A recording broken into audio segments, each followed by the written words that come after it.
Okay. Hello and welcome everybody to another hot edition of LangTime Studio. I almost said welcome to LangTime Chat. My mind is on podcasts. There, you know what, and you know what it should be because since everybody's here and we're on the stream, might as well announce something a little bit different, a little new for us. Next week we will have our usual stream at the usual time, which is 2 p.m. Pacific on Thursday. But an hour before that, we are going to be streaming episode 73 of LangTime Chat. Now, this is something that's already been done. So we're going to do one of those fancy YouTube premieres where it has the countdown and everything, heading up to it. And we will be there to chat live with everybody.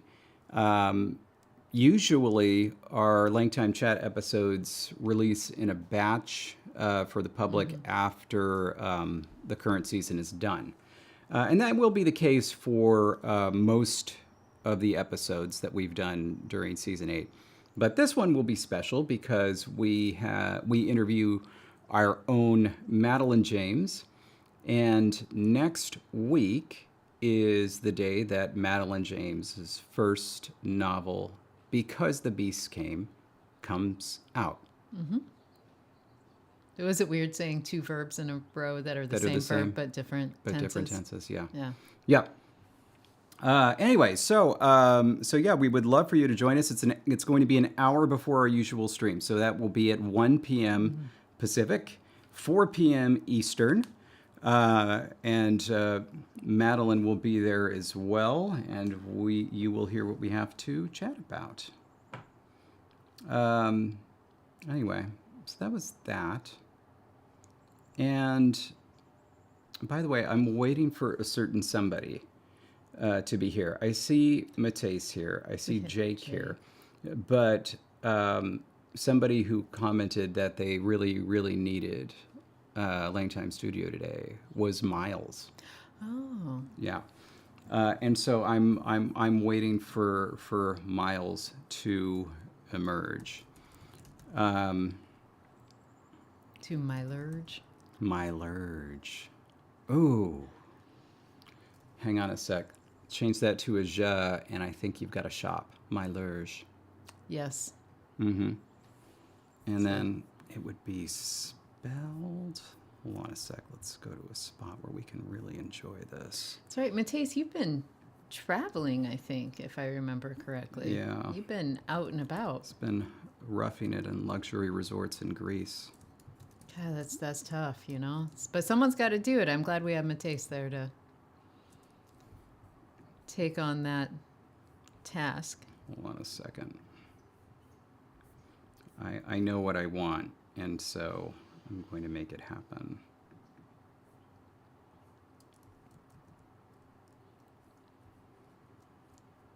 I am. While waiting for you to come downstairs. Yeah. I ate like 7 espresso beans. Dang. I feel ready.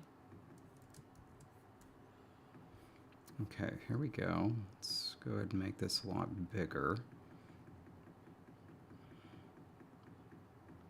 And now, what we need...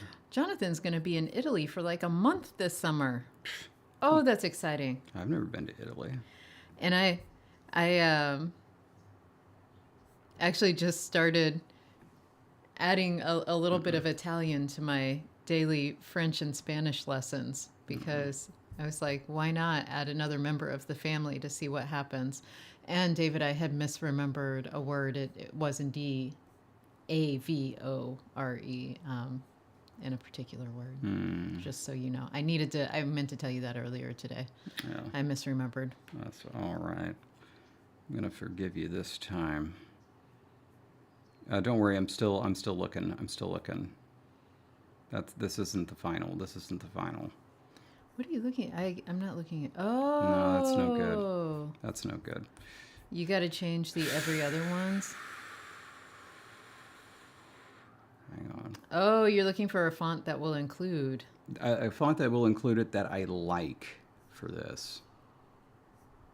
Well, I mean, if you And I'm not put looking that at chat, many, so do tell me if. I didn't even know what you were doing. But goodness, that breeze every now and then is bringing me a sense of just how good you smell right now. You That smell was very not good. how I expected that sentence to end. I think it's your new lotion is very pleasing, I feel. And so right after you put it on, it's very much like No argument here. very nice. This is. God, I want that so much, but it's not working. I want that so much. It's not. It's not Boy, happening. goodness, Ragdoll, I'm really sorry to hear that. I hope things are looking up for you. I will say, David, the every other character is giving a sort of magazine effect, and it is It literally is. every other character, so it actually kind of works. Yeah, I know.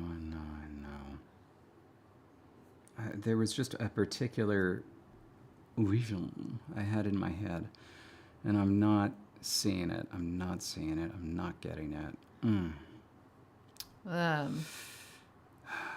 Yes, David is indeed a lotion guy. I don't know what that means, I've been a. but apparently you didn't strike people as a lotion person or I've a been scents person. Well, not necessarily a sense person. This one just happens to be lovely. But I've been a lotion guy since junior high. Only reason I had to stop lotioning my legs is because I got leg hair. I've talked to Jesse about this. Yes, on like more than one occasion.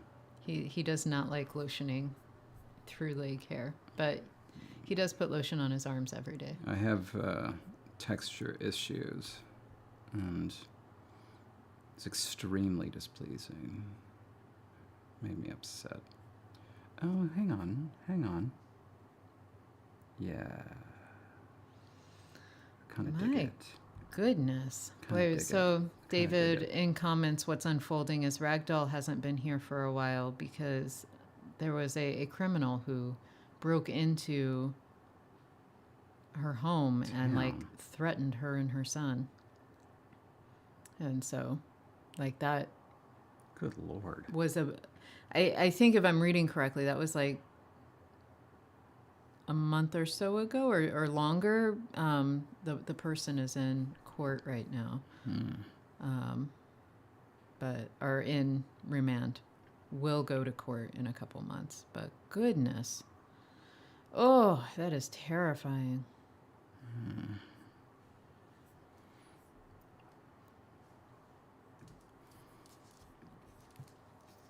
December 8th. Okay, so a few months, but Jesus. that doesn't make it feel any better. Goodness. Well, the next time we see you, Ragdoll, we got a big hug for you. Still waiting on the invitation from an Australian university to come and speak. And in Italian. The Italian one is really galling. I mean, I've never really had any big hits over in Australia, but again, yeah, people are constantly just chain studying my work in Italy. I hear about it all the time, constantly getting emails from students about theses that they're doing on languages of mine in Italy. Despite that, absolutely no interest whatsoever from Italian universities for me to come and speak. Not a one.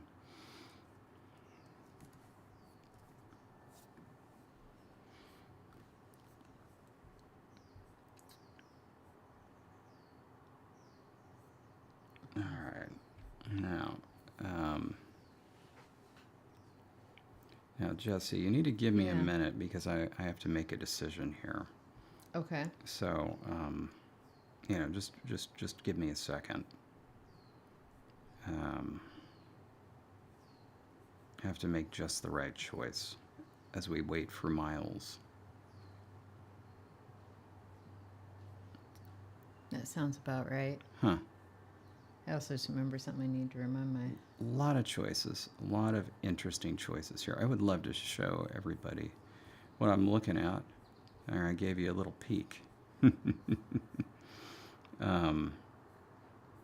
is it? Oh, my. Here we go. Okay. All right. All right. I'm ready. I'm ready for whenever Miles gets here. Oh, he's driving. Well, okay, then I'll have a little something waiting for Miles. In addition to the hot new store, My Lurge. Also trying to decide.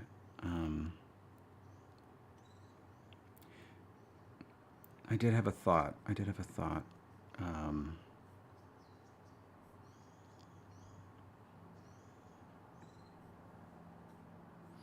All right, hold on a second. Put a shadow on this. I don't want a shadow. No. Come on. Let's not be silly. And let's see. Color fill. Actually, that's pretty good. So you intend this to be in the middle of something? Or is that accidental? Yeah, that's it. I just wanted to get the color set. We're going to go to arrangement now. This is going to be none. And then, just...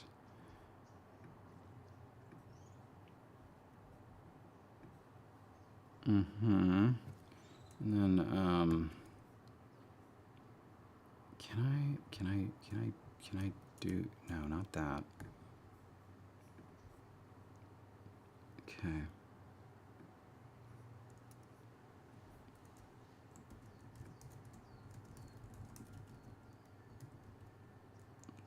Let's do that. All right. And now, we need to put this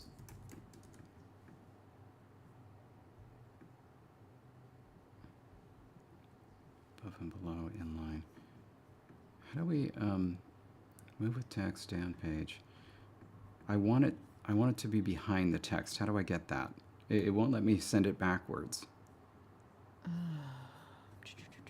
This is honestly, this is so important right Just now. Can I play with it, or? I suppose. I think you may end up needing to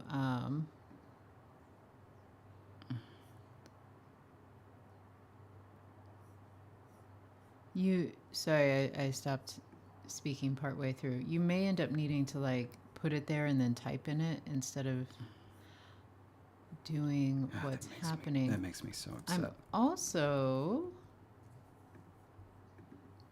curious. I have another idea that I'm going to test out, and then I'll let you know. Okay, I'll wait for your idea. In the meantime, I will get us set up to discuss the poll. Wait, that's not how we do it. I'm just going to move it over. This was a good poll. I wasn't sure if it was going to be a good poll when we made the poll. Not in whether I would be happy with the results, but whether there was actually, decent choices there. But I think it was a good poll. And I think the results bear that out, in that it was very, very close. Mm-hmm. A lot of votes both ways, so very good. That was me stalling for your test. Did it work? It did not. So right. now I'm trying something else. All right, never mind then. I got it. Okay. So now I'm just going to insert a text box. Oh, yeah, of course, that's what I want, text box. Oh my God. Copy style.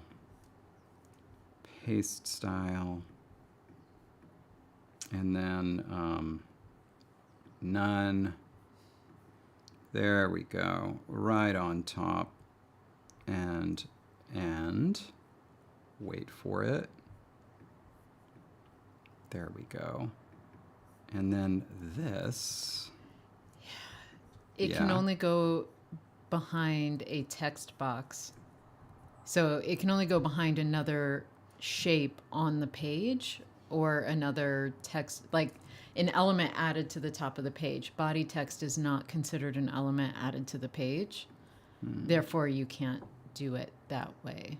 Got it. As There we go.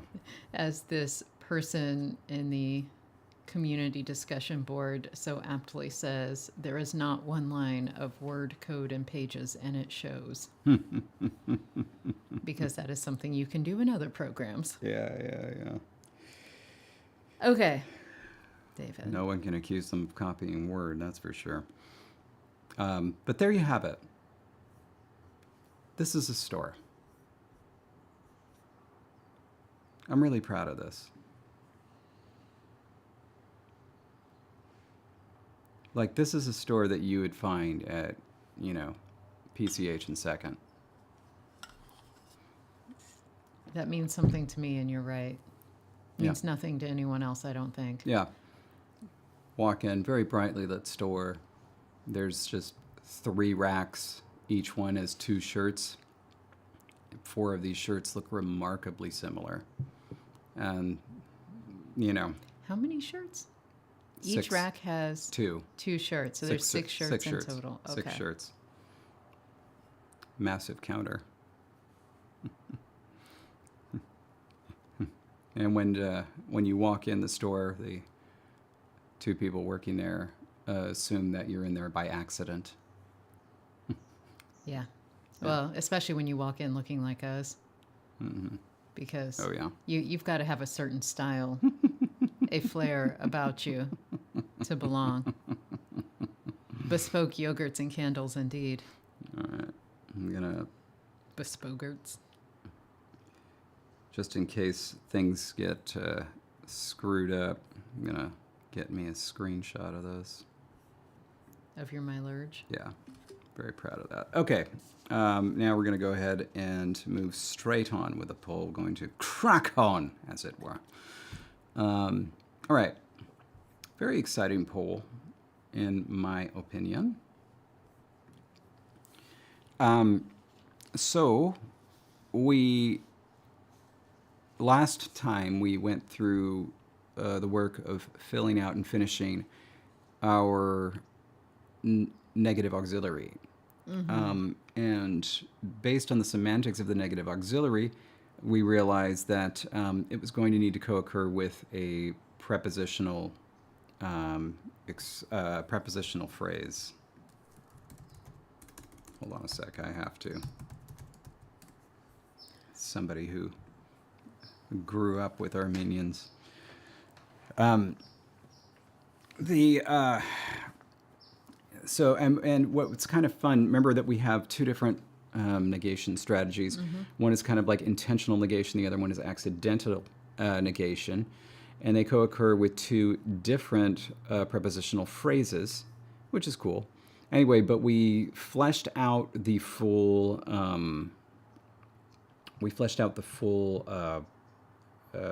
conjugation for the negative auxiliary, and it was pretty long. Like, it was a meaty auxiliary. Yeah. And so we decided we wanted to cut it down, and we came up with 2 different strategies for cutting it down.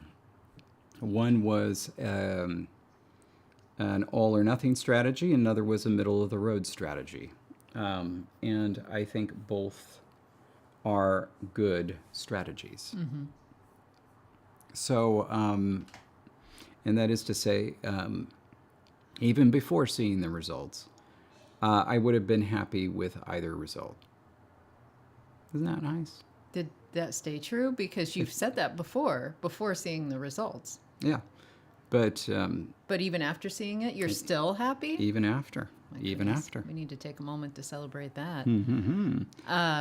And as you're about ready to continue, I think I may need to actually shut the door. the breeze coming through is giving me little goosebumps. It is officially reached, Doesn't that chillier weather.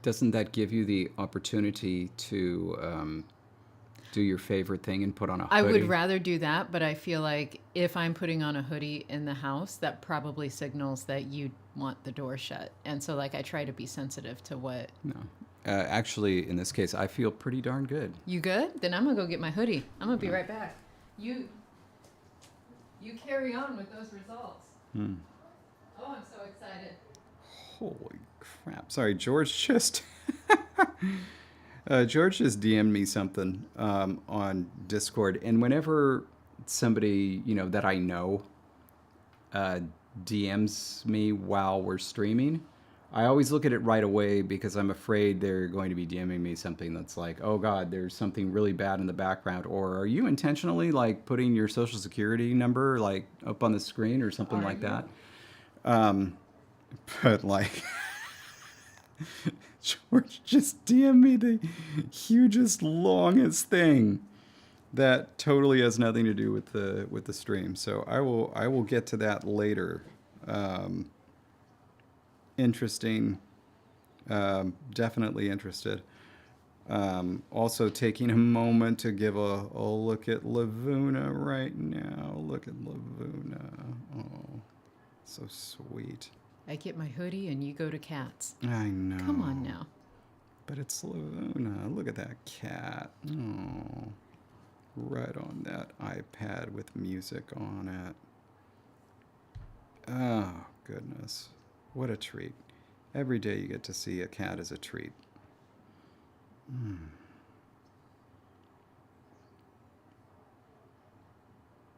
Are you? Yeah. All right. Caught up. Are you ready? Yeah, so more on this poll, yeah? Okay.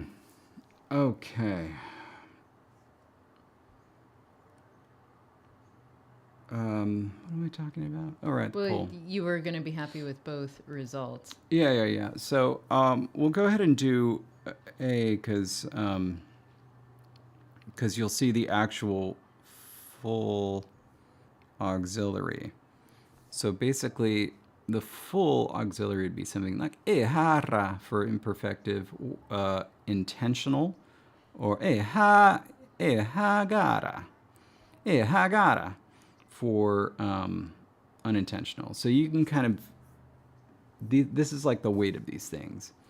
We got ngaha, ngagaha, duna, dongaha, and kiduna, kidongaha. So, I mean, they sound fine on their own.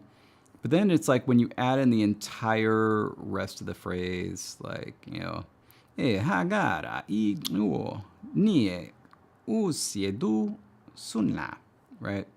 That's pretty big compared to I didn't put the non-negated. Well, just compared to the positive form, it's pretty long. So the first option was we keep these full auxiliaries and they stay there for, emphasis or things like that. But you could also just remove it entirely. And that gives you two negation strategies that are completely opaque, I guess, to tense and aspect. So whereas with the full auxiliary, you get imperfective, prospective, habitual, perfective. With no auxiliary, all you get is whether it's intentional or unintentional. The auxiliary gets dropped, and you get the shortest possible negation phrase. You still get the intentional versus non-intentional because of the difference in the preposition. So, inwo I usiedu sunla is one, but inwo nie usiedu sunla. And so the difference between I and nie, all right? And the idea is that you would probably drop it most of the time, so you'd use the negative once. Or no, I'm sorry. You'd basically establish the tense of your discourse and then drop it elsewhere. And so on the whole, it'd be, shorter. Anyway, so that was option one. Option 2 was to say, you know what, we're not going to drop any of the auxiliaries. We're just going to shorten them. And so we came up with these shortened ones. We may revisit. We'll see as we plunk them in. But basically, we just have the negative auxiliaries undergo a further round of lenition. And so for imperfective, and the other thing, they conflate. So you still have the difference in the prepositions to tell you whether it is intentional or unintentional.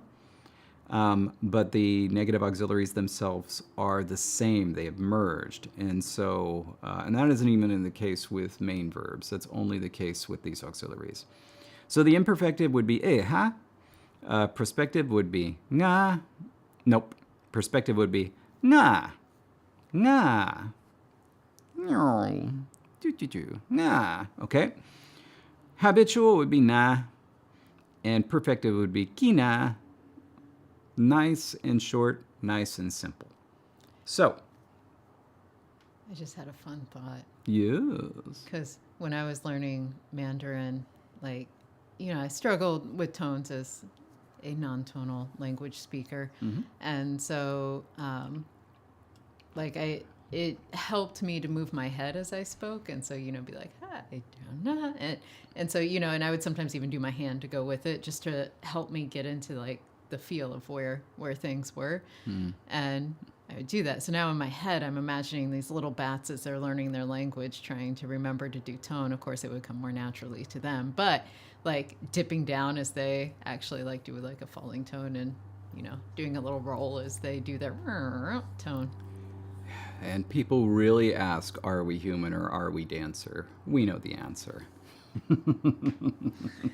Okay. So right. Who won? Okay, so a couple of the polls were tied, which means that it came down to the confidant poll, where the winner by a very narrow margin was the shortened auxiliary. All right. Yeah. So again, I think we kind of came up with the short versions on the fly. So as we enter them, we're just going to double check to make sure we're still happy with them. Nope, they can't change. And nothing ever can change. Once you create it, it's done. And you know what? It's done. You know what? There is no revision. We're going to sit down. We're going to see if we're still happy with them, all right? I don't know what that is, but it's wrong. Well, how's that? That was much better. Okie doke. Let's get Lexergy ready. Don't need Ingala anymore. Thank you to those who joined us for the Patreon live stream where we did some Ingala weather verbs. Kind of fun. It was fun. All right. My Lurch. God, it's so good. I can't wait to show them off. What are you? What are you showing off? My Lurch. Oh. In my head, I heard you say my legs as if you were that guy on Top Chef who needs his legs showing at all times and cut off his pants to be short shorts. Yeah. And so, like, that's what happened in my head. And I was like, that doesn't sound like you. Man, it's so funny. Like, the two people that, like, I was, counting on being here for reasons is Madeline and Miles. And both are gone. Both of them are taking a powder, as it were. All right. Okay. Oh, yeah, Jesse's been big into Top Chef, and so I've seen the last 3 seasons. 4? Just a second. This is your 5th. Oh, let's take a look. Because we would have started watching together in spring of 22 when it came out. Seasons. Yeah. 1, 2, 3, 4, 5. Yeah. So, yeah, you're 5th. Yeah, I don't remember World All-Stars. It doesn't give a location for that. I don't remember that season. So Houston was indeed the first one I saw. World All-Stars. But does this mean Anime Fan is also a Top Chef? Oh, it was in London. Yes. That one. You didn't know most of the people, so I think for you it was just another Top Chef. Yeah. And then, yeah, Buddha won back to back. So basically, it didn't really matter that I didn't know anybody else because they simply weren't good enough. No, I remember that one because all these people came from, they were winners of all of the World Top Chef. And so you got exposed to a lot of different kinds of cooking and whatnot. It was really cool. This is interesting. So I'm on the Wikipedia page, and they have the winner that they list, the runners up, and then they have a column called fan favorite. Like, is that a thing? Like, do they? Yeah. Yeah, it's Huh. you vote on it every year and it's Huh. you get there's like a cash prize associated with it. So like if you Oh. win the fan favorite of the season, I think it's usually like $10,000 or something. But like, it's like it's a cool thing. And so I think actually if he didn't win it, he was in the running for it by the end. Do you remember the season with Jackson Kolb, the chef here? Yeah, yeah. He was one of the fan favorites. I don't remember if he actually won it or if he just stayed in the running Yeah. for it to the end of it. Well, there was not a fan favorite in the first season, 12th season, or last season. This is not applicable. Very interesting. I may have stopped it. Yeah. Yeah, so anime fan, I've been watching since I think the first season I watched live was, I want to say it was like season 6. So it was really early on. And so I had caught up on like past seasons from before that just through reruns and whatnot. But yeah, I've been watching live for a very long time. And Top Chef indeed used to have Padma Lakshmi. Oh, as David is telling you. Sorry. You go ahead. But yeah, now it's Kristen Kish. I almost forgot her last name. Who won one of the seasons of Top Chef. But yeah, Padma stepped down. This is Kristen's 3rd season, I think. Or is it her second? That's what I was trying to figure out, and I was hoping that they would put in the table who the host was. Now that that's relevant, but they didn't.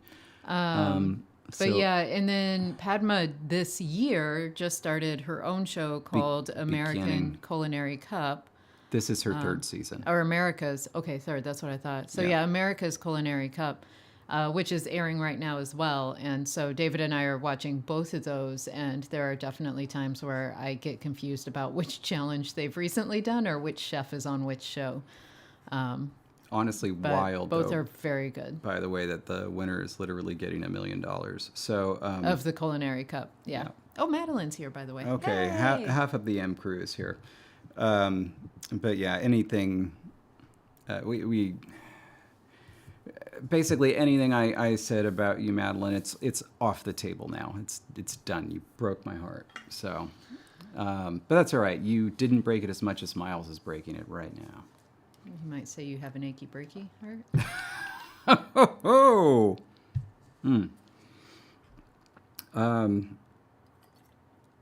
Matisse. Is Matisse on the M crew? No, it's Jatace.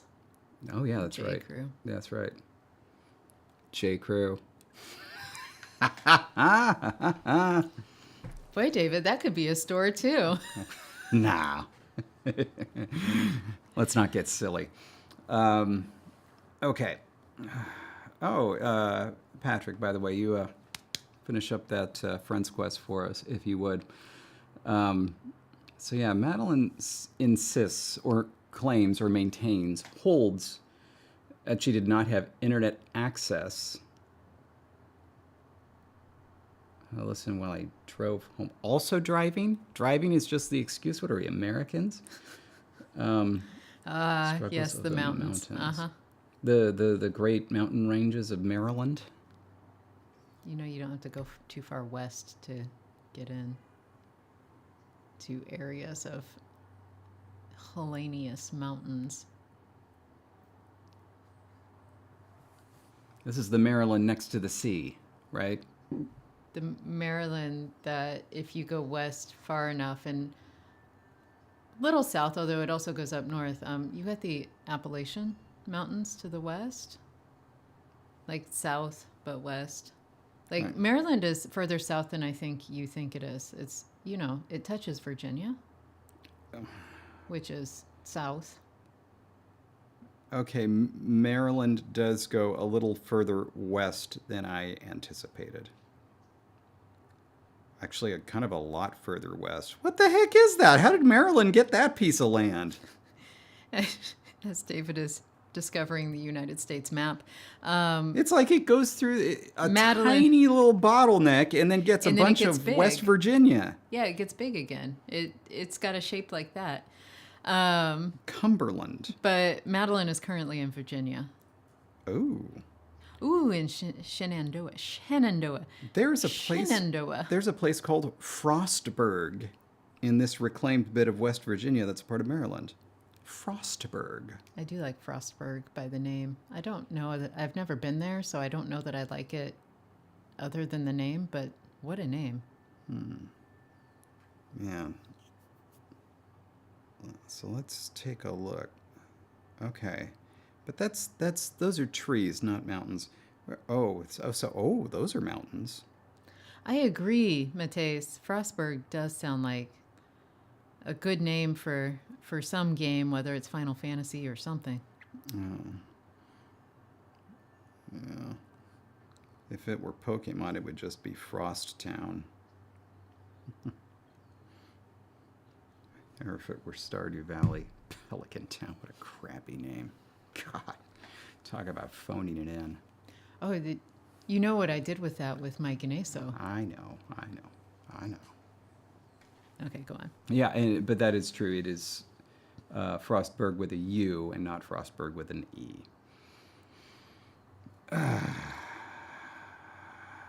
All right. So we're entering. Yes. I don't know what that noise is, but I like it. Really? Want me to do it more? Just see.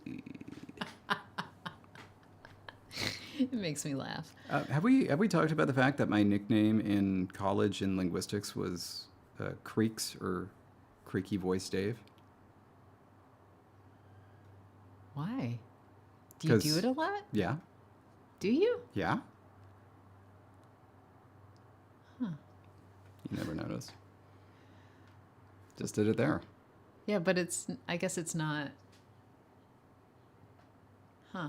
Yeah, they always. In fact, in 110 in phonetics, when we were talking about creaky voice, like when he brought it up, everybody was like laughing and say, "Bring Dave up, bring Dave up," and so it brings me up to put it on the microphone to demonstrate it. So I get up there and I say, what do you want me to say? And then it's like everybody started laughing because I just do it all the time. I try to do it less when we're streaming, but I know what it looks like on like for example on Audacity. I can tell when I'm doing it, like I just did right there.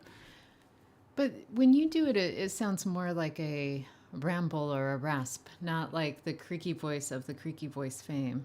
So I guess Well, to me, it's like most of them it's didn't. very different. Most of them didn't know what they were talking about anyway.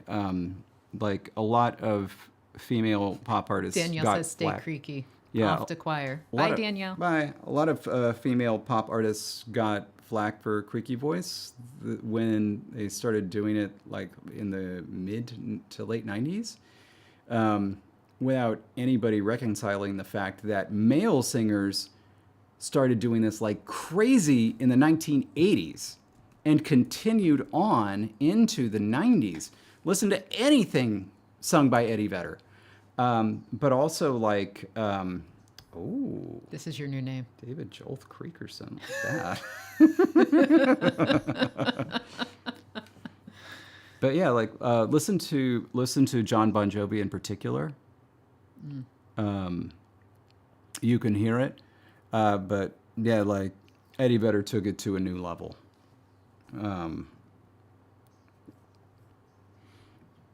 Yeah. So, all right, what are we doing?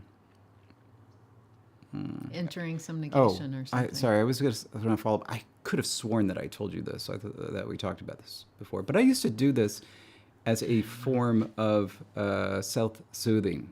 Oh, Like I knew that. the Yeah. Which I used to love do it. because I used to, like if you speak into a fan, it comes out that way. And I always thought it sounded fun. So like I used to just do that on my own to try to like imitate the fan voice. But like it wasn't it wasn't a self-soothing practice. It was just a self-entertainment when you're bored and what else are you going to do when you're sitting in your room? I used to speak into the fans at my in my Armenian grandmother's house when I was in kindergarten. Used to enjoy that. What I didn't enjoy was the fans. I think that was maybe where it started, where it's like if it's really hot out and it gets really hot in Fresno, yeah, a fan feels good for like the first minute. Then it's like, okay, that's enough, turn it off. And it's just like, God, now I'm freezing. I hate this. And they would also do the fans that, would go I on. love oscillating fans. And it's just like every time it would come, it would get worse and worse and worse. I think that's one of the reasons I enjoy the tickling sensations, because a fan, basically the air just tickles you from head to toe, back and forth. And I love it. It freezes. I love it. I hate fans so much. I hate air. Just don't like it. Ugh. Okay. We were doing negation, babe.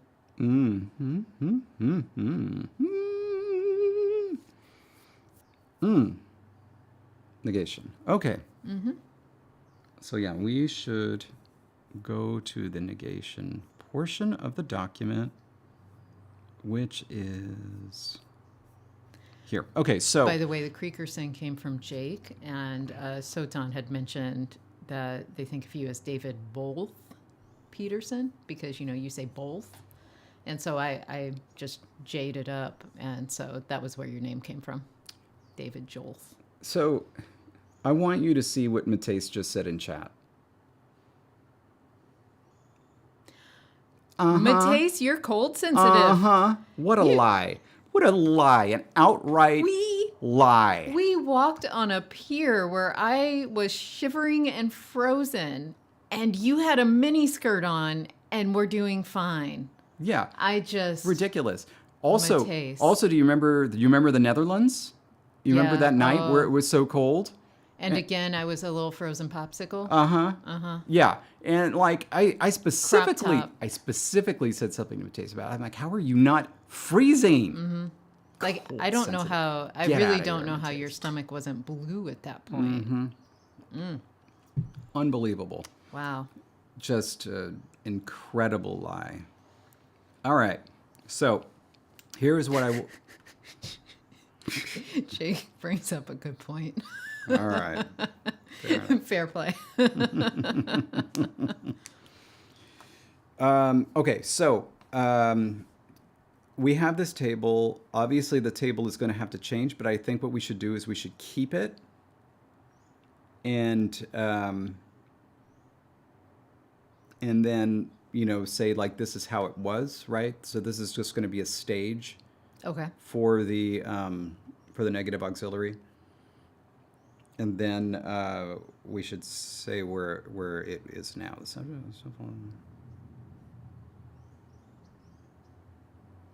Very cute little chittering noises going on out there. Okay, we wrote this whole thing, overemphasizing the word from. I mean, it was just a joke in the moment. We can get rid of it. Mostly about water. What do you mean mostly about water? Matei says it's mostly about water. Oh my God, that time it rained in DC was awful. And I swear it just rained because it knew we were all walking. Yeah. Don't worry, Jonathan. I know, but here's the thing. I mean, all right. So Patrick has a LangTime sticker. Woo! hey. The thing is, this negative auxiliary comes from the verb flap, and you're basically flapping something away or being flapped away.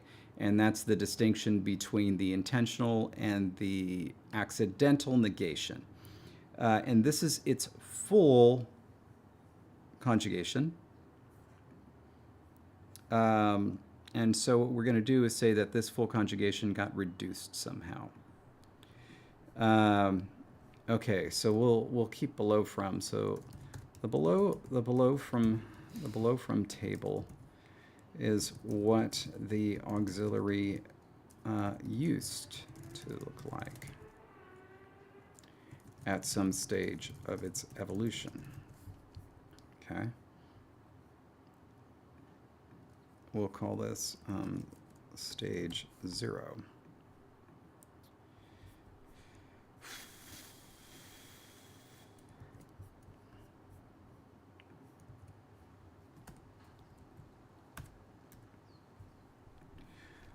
The negative auxiliary underwent further lenition, however, resulting in the following below from forms. Or below from modern forms. There we go. Okay. I don't know. Patrick says, I think I had on a hoodie and also did not want to appear weak in front of the nerds. I feel that that must mean in front of the two of us, as we are, of course, head nerds of the nerd clan. Speak for yourself, Nerdwell. Okay, then in front of me as head nerd of the nerd clan. And yes, obviously that would make you appear weak. As only the head nerd can shiver, all following nerds must be drone nerds who can withstand cold and rain. I'm doing a yawn, okay? No, it's not okay. Yeah.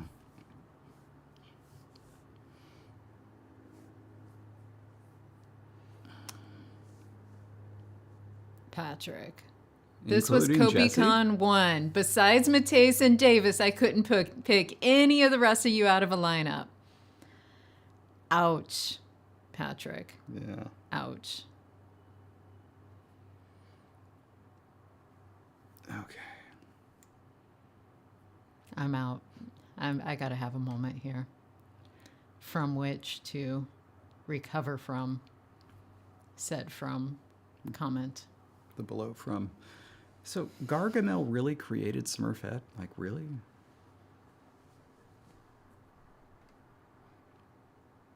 What's that? Gargamel created Smurfette. Ah.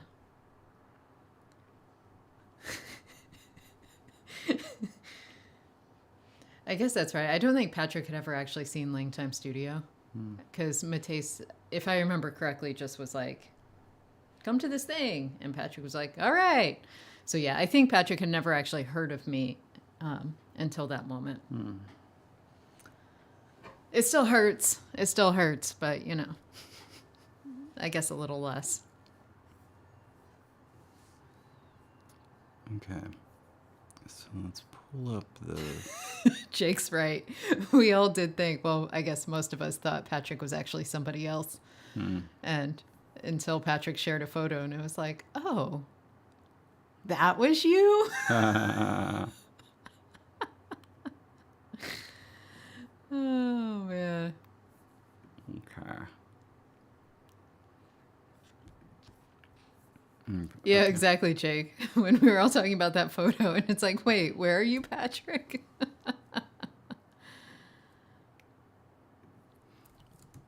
Note that the active and passive forms have merged. Well, some of them anyway. We might have discussed this. Yeah.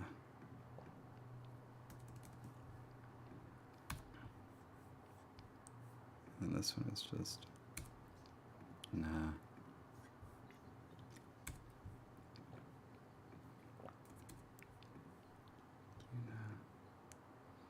Kina.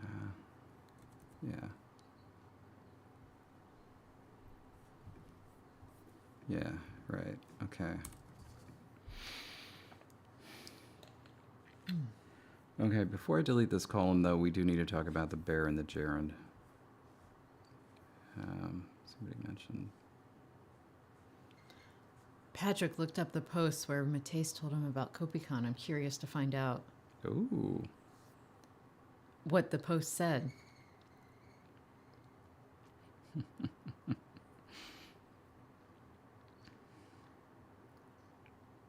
Is the bear in the gerund like the elephant in the room? Asked Jonathan.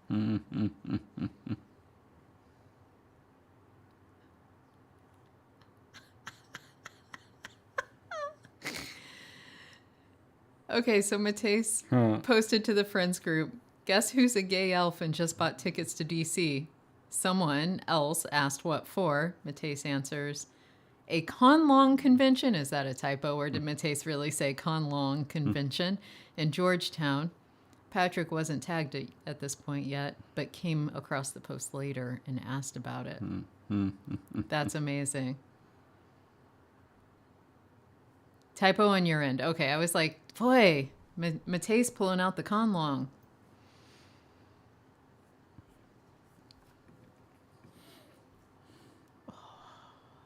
I love those doves. Oh yeah, morning doves are Yeah. among my favorite. Yeah, Mateus doesn't do typos.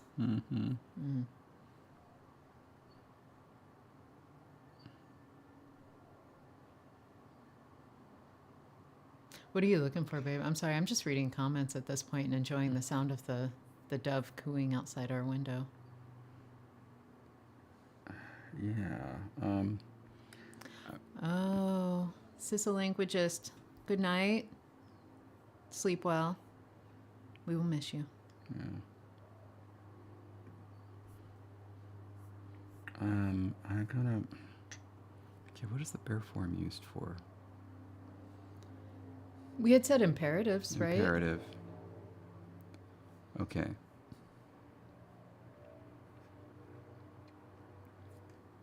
Okay. Note for negative imperatives, the non-volitional negative form is never used. Is the bear form going to have any other use? I don't think so. Not anymore. Sorry. Jonathan had that moment of, oh, that's what you meant by bear. I was thinking bear form, like roar form. Yeah. David's not being entertained as much as I am. No, I'm in the weeds, as it were. Now tell me about this gerund. I thought you were just making a joke, like a play on the word bear, so I just went with it because I thought it was really funny. And, So did I. It was like, and so like I just went with it. It didn't occur to me that you were asking what it means.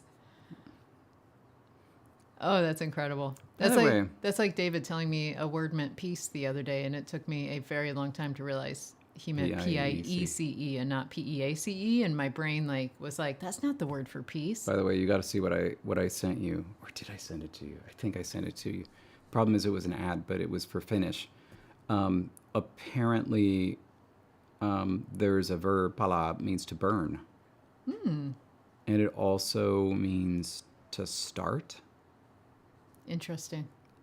And so like, gosh, did I say? I can't remember, but it was like this whole thing about what kuusi pala means. Okay. It can mean like 10 different things, maybe even 12. To burn, to shine, to smoke, to be caught committing a crime, to be out in pesapalo. Oh, got burned. And you can, it also, so it means a fire is burning, but you can also mean it to burn out or blow out of a lamp or a fuse. So like, Oh, it's one of those incredible self-antonym words, nice. like cleave in English. Hello to Karis, who has actually promised to get us a speaking gig at the University of Manchester. Very exciting, isn't it? It is, since I've never heard of it, and I feel like you might just be pulling my leg and saying something to try to make it come into reality. Oh, la la la la la, Miles. Oh la la. Comment? Oh shoot, how do you say it? Ça va, cher Miles. Miles.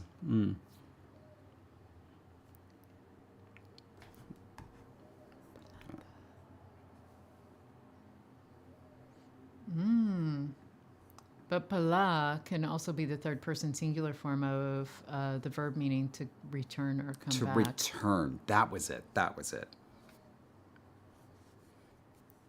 Okay, Miles. So, got two big things for you. Very excited that you are here. Very, very excited that you are here. And I promise we'll get right back to conlang stuff after this. We're really dragging at this episode. Miles, somehow we got onto a store based on your name. And like, how did we even get to Mylurge? But then I said Mylurge could Because be you a said store. we're waiting for Miles to emerge. Miles and to I said- emerge, and you said I said Mylurge. Mylurge. Right, Mylurge. All right. And so I thought Mylurge could be a store, like a clothing store. And I came up with a logo for it. Very proud of it. I'm going to pull it up on screen. Get ready, because I think it's actually not up. I think it's down. My bad. You went the wrong direction. I did. David. I went the wrong. Oh my God! No! Don't look at the screen. I was afraid this would happen. And you went by it, and It got all shifted. It got all shifted. do you want me to fix it? Hang on a sec. I'm gonna do something else. Oh my God! I see what. Can you fix it? If not, I'll just show the desktop. You just hang on a hot minute here, okay? Patrick, you saw nothing. Oh my gosh.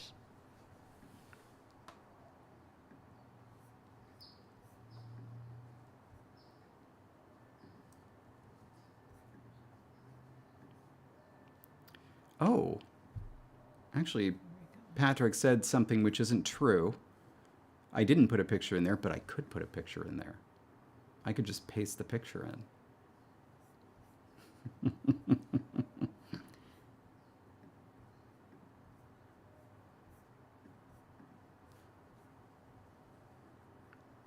Huh.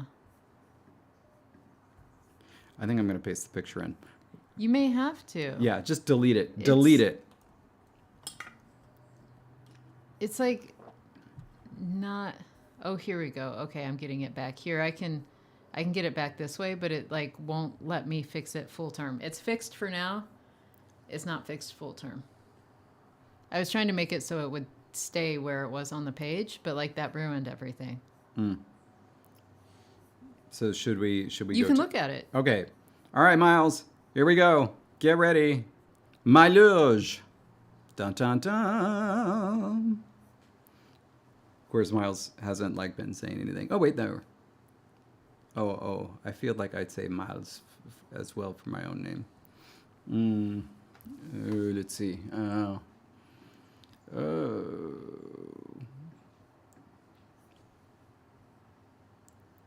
Qu'est-ce qu'as-tu fait, Miles? Qu'est-ce qu'as-tu fait, Miles? Qu'est-ce que tu fais, Miles? All right. Okay, now Excellent. It is moving with text now, so Hey! it should be okay. Nice. All right. Excellent. Yep. Definitely a clothing store with exactly 6 shirts. Okay. But now I think this is the first time in a long while, that we have Jake, Miles, and Mateus. So just for me, I want you to get ready. I'm going to give you a frog statue that I would like you to review. And I want you to review this frog statue.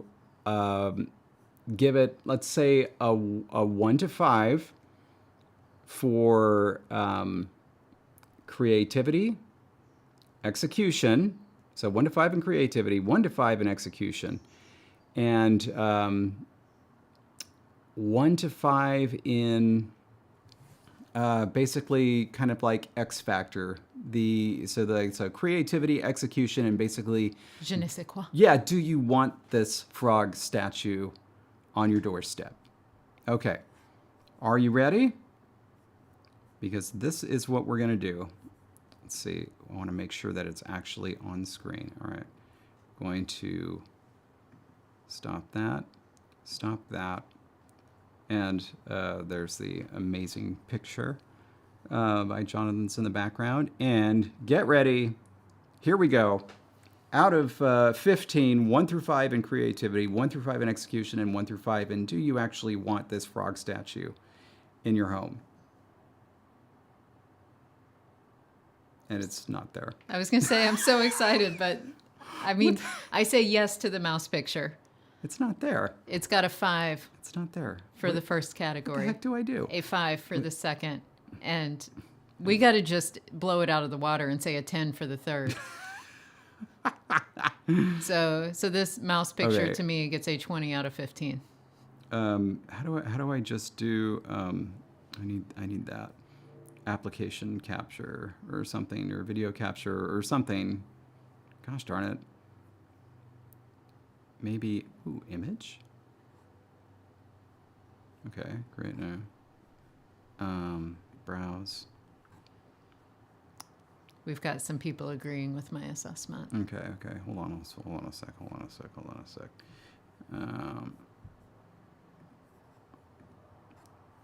And of Okay. course, this one is on the computer, but There we go. make sure nobody forgets the original Mouse House picture that also is a 20 out of 15. I am excited to hear what Miles has to say.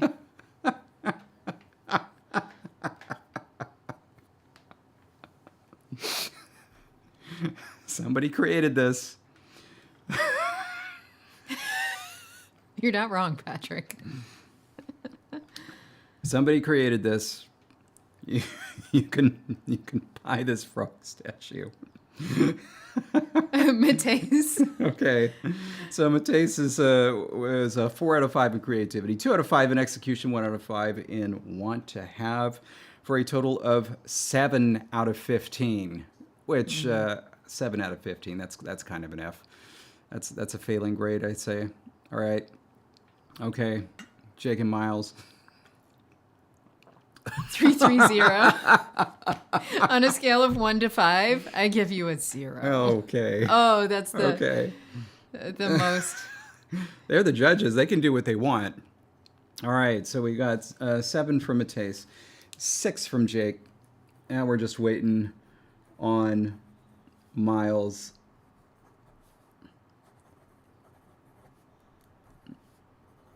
Like, all I can I'm writing think it is down. those are human legs, and some human posed for this. Like, look at those legs. Absolute human. Oh, With a bit of demon oh my possession. God. Oh my God. Miles gives it a -4 on creativity, a -3 on effort, and do I want to have this -4.5? You're saying negative? I think that's the dash separating, and it's 4, 3, and 4.5. Okay, actually, I do want to ask Miles: is that negative, or is that, or this? It's just your. Are those positive? Not only is 0 an option in David's mind, and not only are we not yelling about the 0.5, David's like, you just went negative. Okay, no, but really though, well, okay. Okay, Jonathan says dashes. Okay, I guess they are positive. All right, so 4 plus 3 is 7, plus 4.5 is 11.5. Yes, Miles adores this authentically. Okay. Hang on. All right. 13 plus 11.5 divided by 2, and out of 15, the aggregate is this gets a 12.5 out of 15. Thanks to... Wait. Oh my God, I divided it by 2. And I not divided it by 3. 2. Hold on.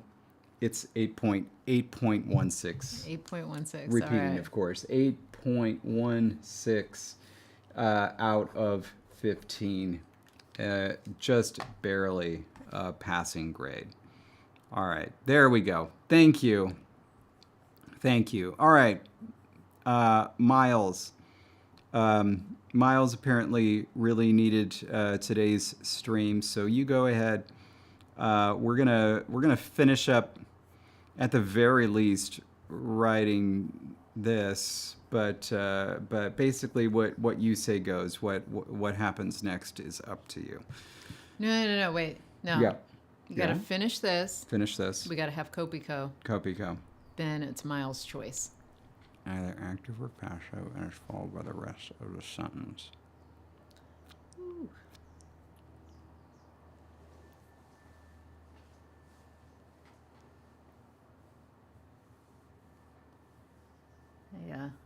I sat on my leg a little too long.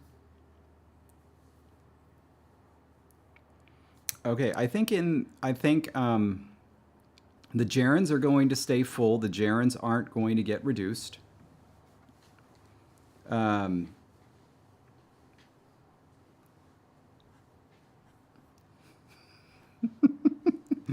So let's leave the active and passive columns. Oops.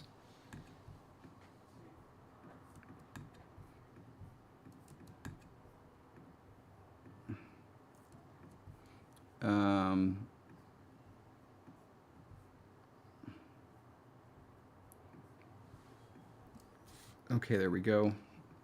Now for the bear forms. So it's always going to be, do not bite, whatever. Unless we have something that occurs in between, we might consider merging them. Because it's going to be hi usie. And it's always going to be that. And so if the bear form basically has no use. Sorry, what do you mean by it's always going to be that? And what do you mean by that?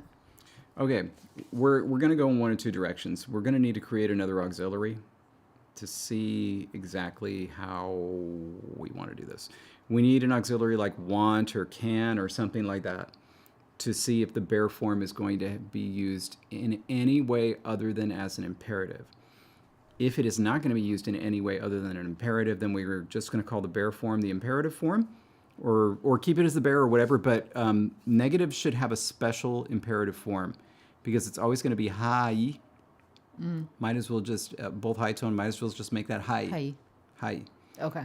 In fact, if we don't like that, because we don't really have diphthongs, or do we? We do have diphthongs, but not that one. We could actually turn it into hey. You don't have hi? I don't think so. Anyway, but yeah, so the gerund forms are going to stay. That could become the only like bear form. It's just going to be an imperative form. But we do need to be able to see if if our bats need to say can you not, we need to figure out if this auxiliary is going to co-occur with a bear form or if it's going to co-occur with a gerund or something else. So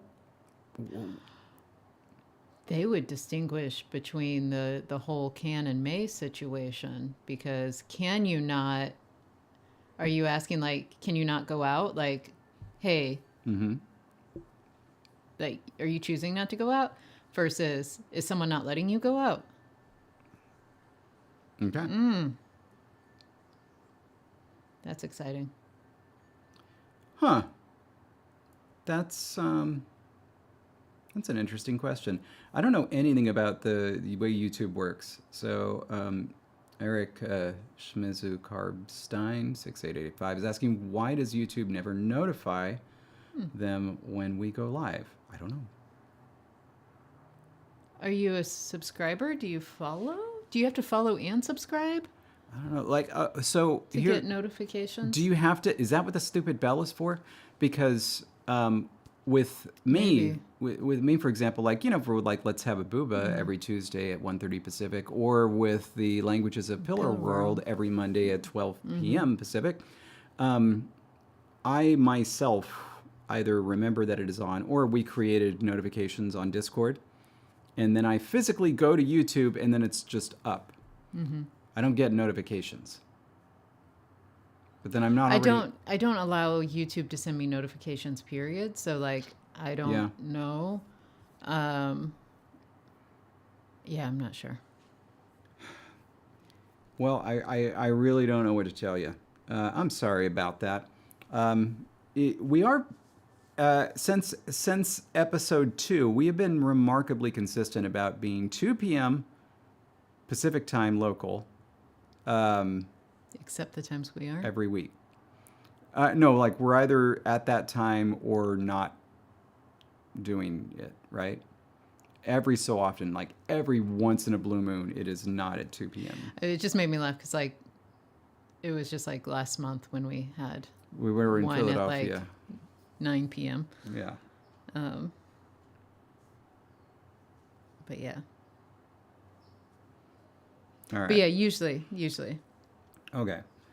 So then why No, does it my hurts. leg suddenly It hurt? hurts. It hurts. Oh my god. Oh. Okay, so Ergonomic. I think we should have in between gerund and imperfective, we should put the imperative. Leave the bare form for now, and then we'll come back to that and fill it out as we do auxiliary stuff. Okay. But I think there should be an imperative where it's like not only is it only one form, but like it gets smashed. And whether you say it hi or hi, like you don't have to have an official diphthong to be able to say like hi. Just kind of comes out as hi, you know. It's gonna have orthographic implications. Oh my god! I'm gonna take a walk. David is just up and leaving. My leg hurts. It hurts. Well, leaving me. I was trying to figure out if, I mean, I think David's right. We don't have that diphthong, but like, then I was like, I got to test this. I got to see if David's right. Uh-huh. Oh, hi, David. What's it showing you? Hi. Well, I mean, We like, never put two vowels next to each other. In the proto. Right. But, you know, I don't know how we would get I guess. But what happens if we like have it like that? Oh. Ah, yeah. Ah, yeah. What does the E come from? It's a locative.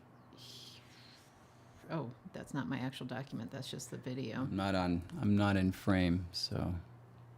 Oh, thank you. Oh, that's not the actual source. That was not the locative. It's E. The locative. IH. Okay, so it just comes from IH. Throw that in there. Hi. Hi. Hi.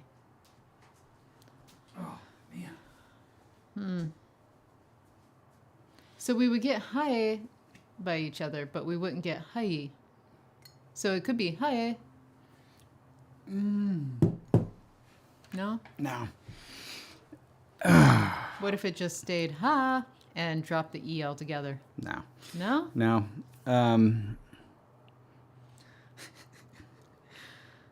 That's what the wedding ring is for. We don't have to leave room anymore.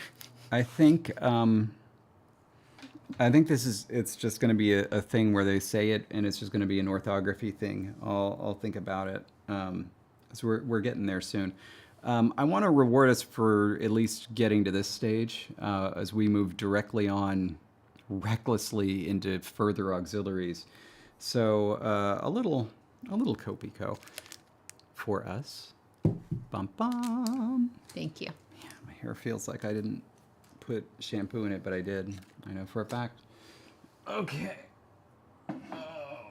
Oh my. Oh, cheers. Cheers. Did it feel better to walk around? Do you need to take some Motrin, babe? I don't know. Goodness.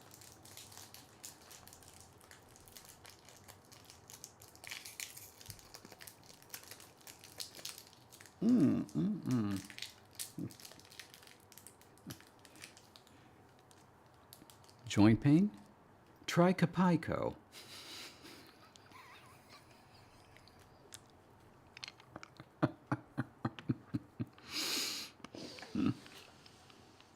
Oh my goodness.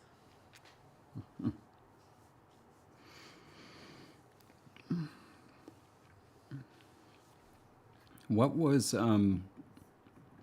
we saw a pharmaceutical that I believe was called this? Yeah. So QVANTAG. And I was like, oh, they're spelling the U with a V, just like Daedalus. But no, this drug apparently is Qvantig. Mm-hmm. Qvantig. Was it spelled with an AG? I don't know. It's an IG. It's an IG. That's what I thought. Qvantig. And it starts with, because that's the second word. It's Opdivo Qvantic. Oh, Opdivo Qvantig. Or was it Opdivo? I don't- Opdivo? I don't remember.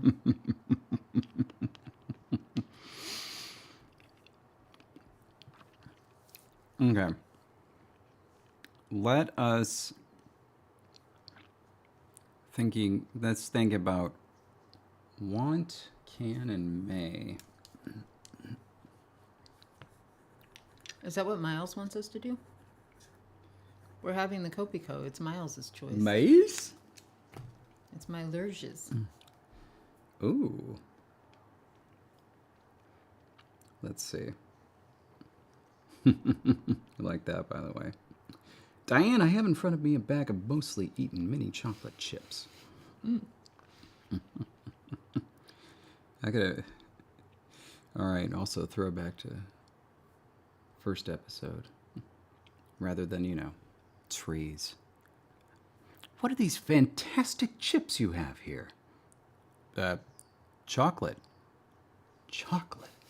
Chocolate chips.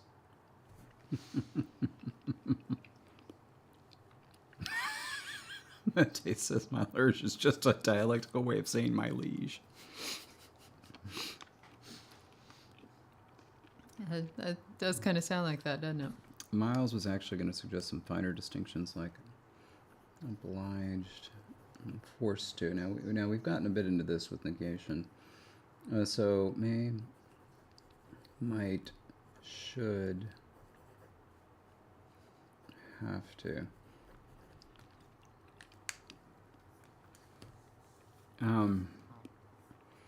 So what we want to do is figure out if all the auxiliaries are going to have the same syntax, then it doesn't matter.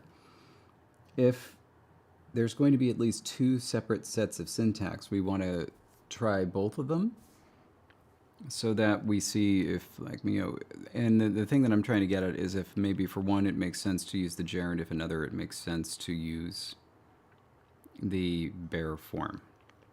That's what we're trying to determine. And so in English, right, at least, you can want to do something, you can also want somebody else to do something. Something like can and may are subject control, so that it has to be the same. Compel is something that can take an object, so it's just passive, right?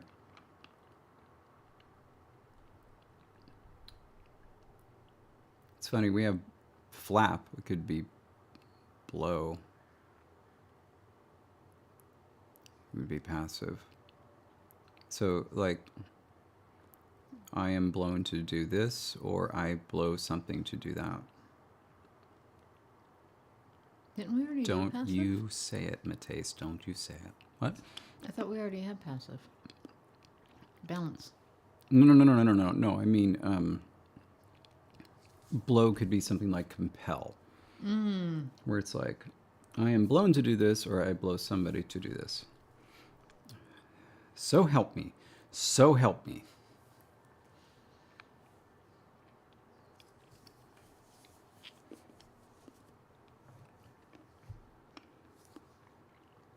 Then we have may as in allow,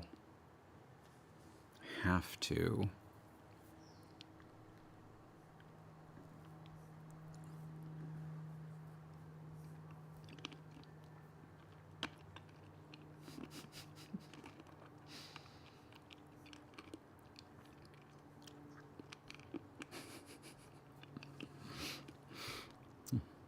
Mateus with the elite level of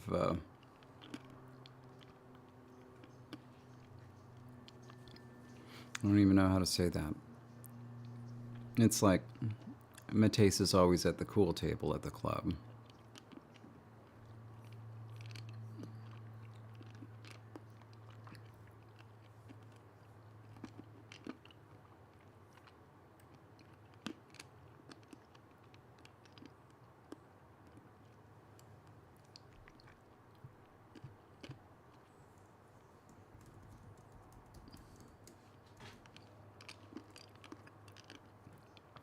What are you thinking about / working on? These all need to be corrected.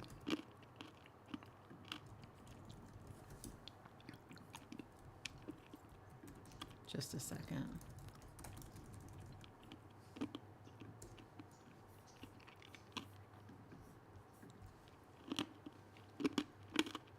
Oh, I got him.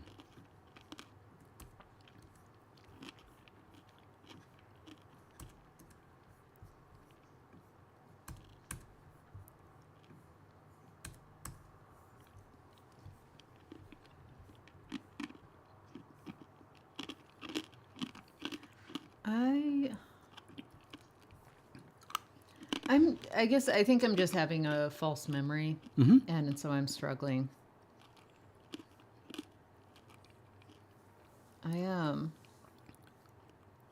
I thought we used to blow for something already, but like we don't even have a verb for it.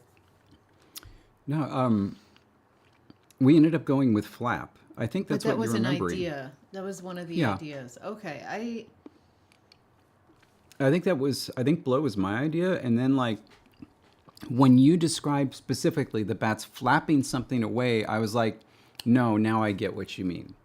And so then we dropped it and went with flap. So in negation, the starting sentence, Doc utilizes a negative auxiliary ha from ha to blow. Flap is future. I'm flapping to do it. I'm about to do it. Shoot. And so you either blow something away, and so you're choosing to get rid of it, or you've been blown off course by something. Okay. Never mind what I said. 100%. All right. Okay, but I wasn't finding it in the document, and so I was very confused, and like my brain just like I think just absolutely took a little mini vacay while I was trying to figure that out.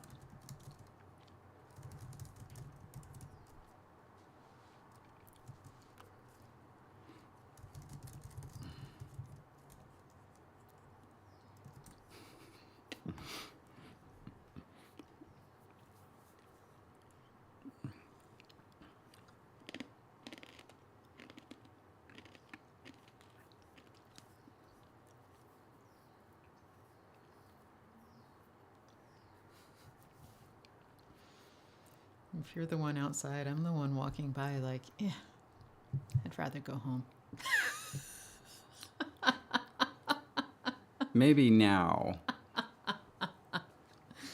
Maybe now.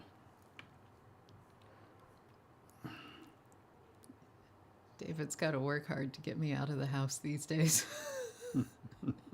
What do you mean I need to go somewhere? Unless it's for ice cream. Then I'm like, let's go. Yeah. I'm very motivated by ice cream.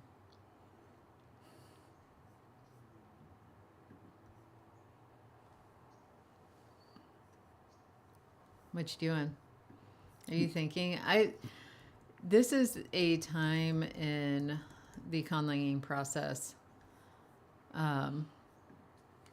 where like it's really hard for me to be live streaming because it's like I just want a moment to sit with all of this and to think, and by a moment, really that could be a week. Or a month if I were working on my own project, because I could just let it sit there for a while things are ruminating. But I hear that doesn't make for good TV. I want some ice cream now, too. Maybe we should take this live stream on the road. Go get some ice cream.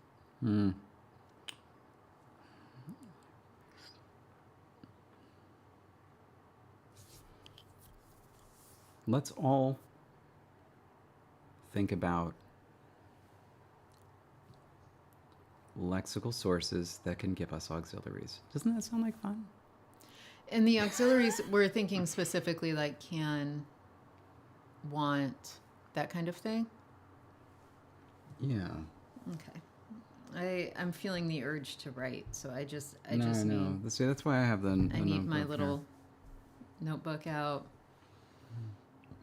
I need to announce that it is Torsday. That's Thursday of Hutiku. It is the 2nd of Hutiku. That is April. Like owl month? No. I think it comes from spring. Oh. I think. Hutiku.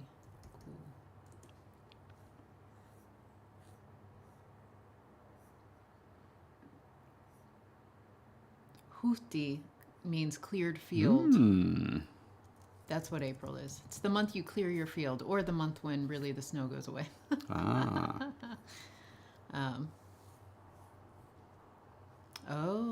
Trees and plants were traditionally burned in April to make a swidden that were left to dry. So to make way for new soil. Okay. All right, so... Oh, coffee ice cream with crushed Copico on top. We'll call it the Matei special. We all know that coffee and ice cream are two of Mateisa's favorite things.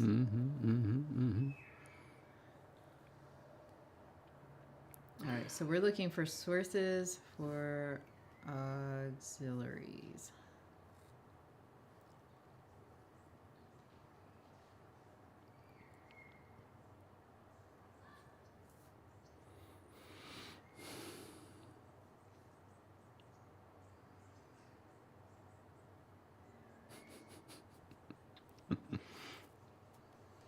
All right.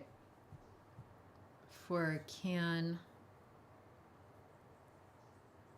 in the sense, well, can or able to, right? Like, since that's really,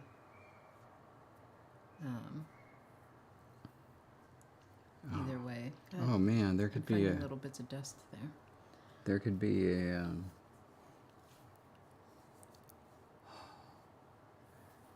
a heated rivalry inspired ice cream flavor hockey pokey.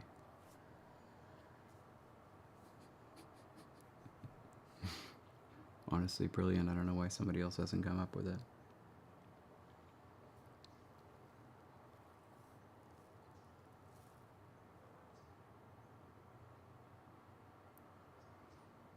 New Zealand boysenberry ice cream. How do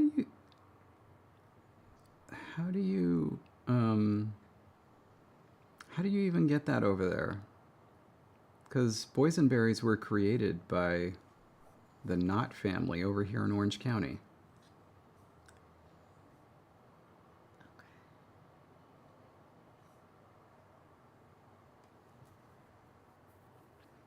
You look it up, you'll see that it's true. How did you even get boysenberries? Either way, you're welcome from Orange County.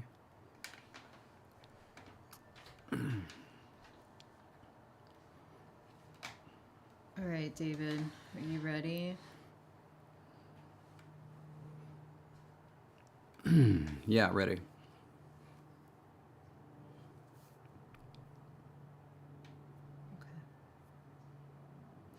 Okay. For can, or able to. What's a verb that they're going to do? They're going to fly. What's your favorite bat verb that we have so far? Oh, Just so that way, as I say these, we can talk about them in context of I can X. something that doesn't get used as morphology. So, Squeak. We don't have that, right? Like, yeah, so squeak. the versus le tien. Okay. Yeah. So, for to stand, or sorry, for can, to stand. Like I stand, Oh, squeak. that's good. I rise, squeak. Hold, like you hold it, you're able to. Or keep, as in continue, like I'm able to, so I continue it. To spread or open, as in like the like you spread your wings, like you're able to, like that shows your power. Mm-hmm. So I do this, squeak. I open, squeak. Okay. And I think that should be its own verb, right? Separate from like opening a door. Yeah. Like this is Spread, unfurl like of the. of the wings. Okay, and So those are all for can. Yeah, let's do that. And then I have ideas for want. Oh yeah. To bring, dream, think. Hold again, because here hold as in hug or wrap in the sense of like you hold it tight. What was the first one? Bring. What? Oh. Like I want it, so I'm going to pull it close to me. To pull would be another one.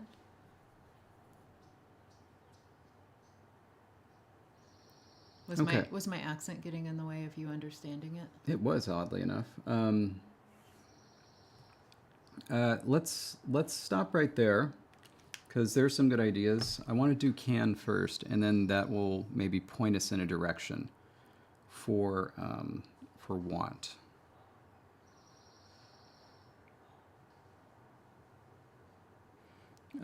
Believe it or not, honeycomb ice cream I believe it started in New Zealand as Hokey Pokey, and it spread from there. Not honeycomb candy, but just specifically doing it in ice cream.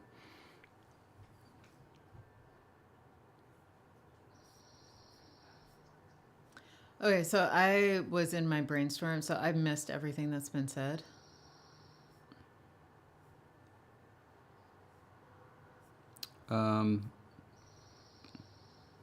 We were just talking about like Okay, boysenberries. Okay, so that's why you were talking about yeah, them they're all coming from they're all here. talking about boysenberry, but yeah, and in fact, Except Miles then says vampire bats. ignore what Miles Wow, said. Miles. This is obviously Miles. like this is Miles's stream, so Miles gets a pass, but that ain't it. That ain't it. Okay, so boysenberries have taken over the world. Is that what has happened? Yeah, and indeed, you know, if you click on the link that Jonathan provided, you know, it doesn't take too long before you get to the Knot family. Hmm.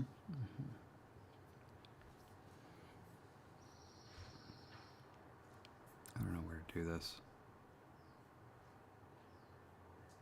I feel like to take off would be like the initiative, what is that called when you start something? Inceptive. Inceptive. I almost said the onsetative because that one just makes more sense to my head. My made up word, the onsetative.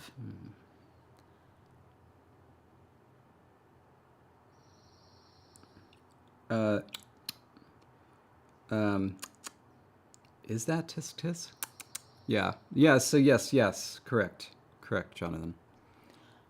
Inchoative is perhaps another fancy way of saying it. That's not how you do tisk tisk, Jake. You don't say. That's the horse one. David talks to a lot of horses. I talk to every horse I get the chance to talk to. All right.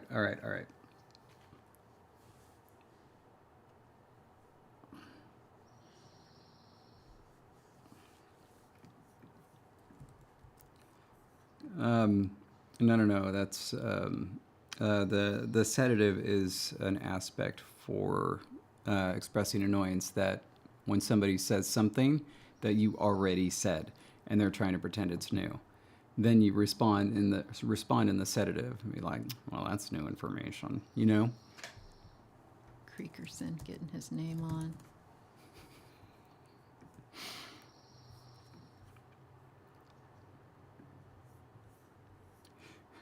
Jonathan, are you referring to the fact that Patrick came up way late with the joke that Mateus had right off the bat about boysenberries? All right.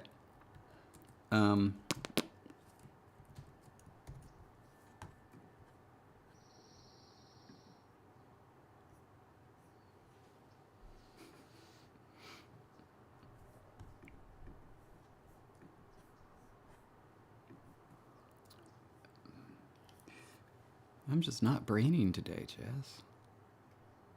Listen, I gave you a whole list. Yeah. I did my brain work. Spread equals can. That's gonna help. It's gonna help. It's gonna help. Okay. So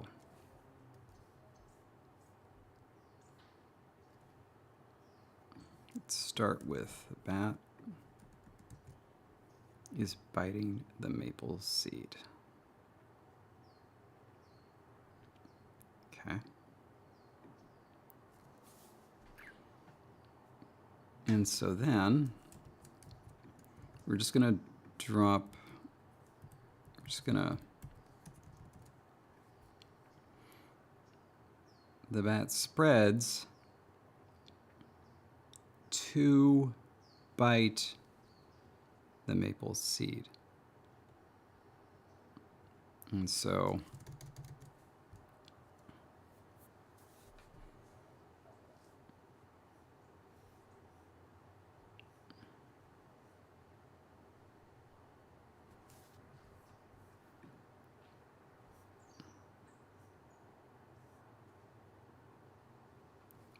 we've actually already got hang as a part of the verbal morphology, so we already did that one.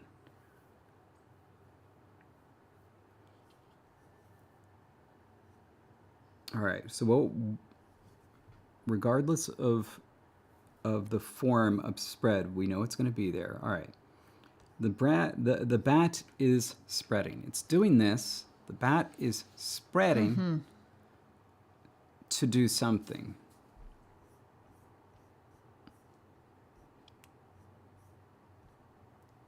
So,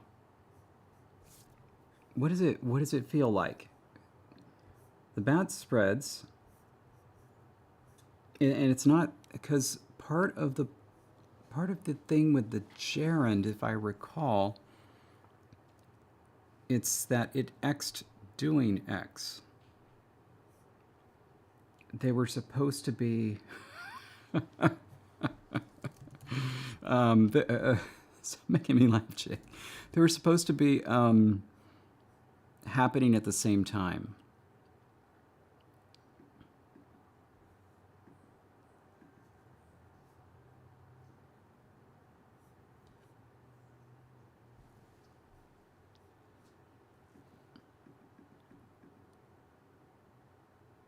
I think.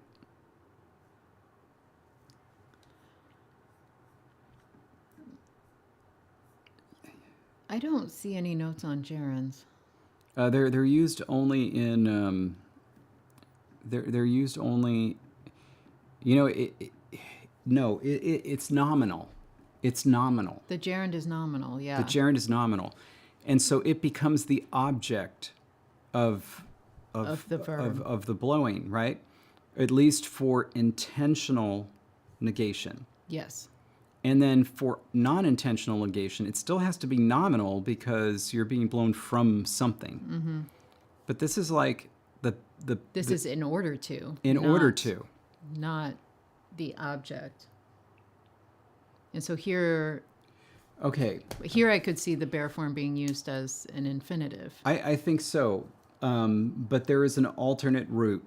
So one of the things that's very delightful about Finnish, when you're learning Finnish that makes it, in my opinion, easier than some languages is that the entire notion of like subjunctive is just out the window. You don't need to bother with that. Anytime that you would have to jump to some sort of subjunctive strategy, basically the sentence just starts over. So, so like you can say like how do I sing or like haluan haluan soittaa pianoa, right? I want to play the piano. Where it's haluan is I want, soittaa is the infinitive, and then pianoa is to play the piano. But you could also say haluan haluan han. What is how do you conjugate soittaa? Well, isn't in that case the third person singular soita? Isn't it the same? Soittaa? Just with Because then a, it would be soitan is what would it be, first soittaa person. or would it be soida? Gosh. Okay. Well, you know what? This is actually getting confusing. So how about tse? Because that's to eat. Haluan han tse. Yeah, I want him to eat ice cream. It's just soita. is Soita. Okay. Third person. Okay. Halawan han and or you say I guess would be the halawan se Haluan se etta. soita pianoa, right? They use say now for he, she. But okay, so you're saying like haluan etta. Eta, right. Right. Oh, haluan eta se soita pianoa. Right. Okay, good. So the whole point is it doesn't do a subjunctive. So you don't have to do this clause mixing. You just stop it and it just goes. It's and it's in the present. David just hit our deer. Yeah. I just patted his nose. So, Buckthorn. okay. So I've got two strategies. I'm going to write them here, and maybe this can be the poll. So, Ooh. strategy 1 is going to be bare form strategy. As David's typing that, soita kelua means to ring a bell. Oh, kello is bell with one L or two? Two. Kello, like Kello. clock, is bell. So now I'm going to look up kello. The word for clock is the same as the word for bell? I think they are indeed one and the same. Whoa. Okay. Yes, they are. Oh the my picture for God. kello is a bell on top and a clock on bottom. Is it an accident where like one of them comes from Swedish and the other one doesn't? No. Wow. Kello meaning bell is the older. The original sense is bell, and then clock developed from the fact that time was traditionally marked by church bells. Hang on, Jonathan is intriguing me. What is the origin of the word clock in English? Proto-Germanic skello, And what did it mean? bell. And then, so Swedish has skalla is bell, and German skelle is bell. Oh my God. Wow.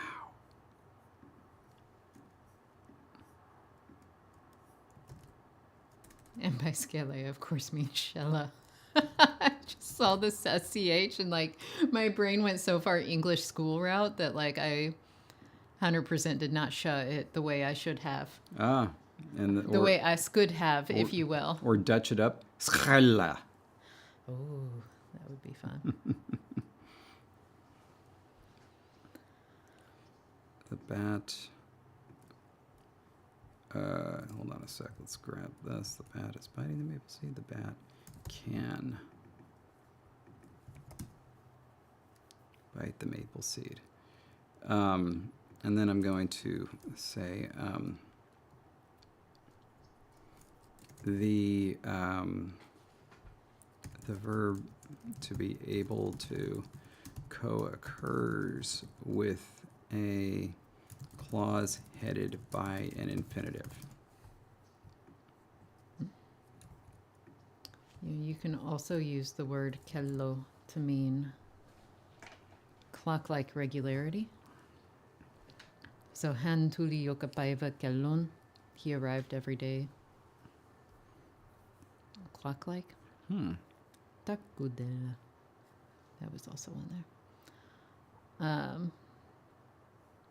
Good stuff. Good stuff. Co-occurs with a brand new clause that may have an alternate subject. If the subject is the same, it's omitted. Okay.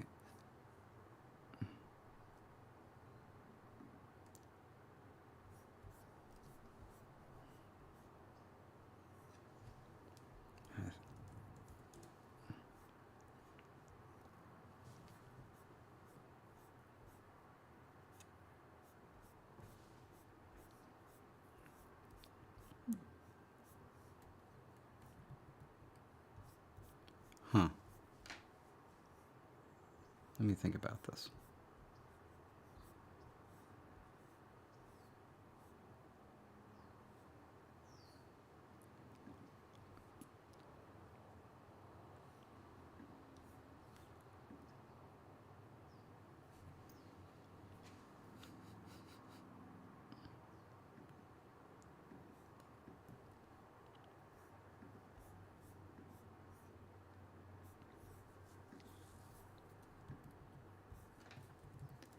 I landed on a dictionary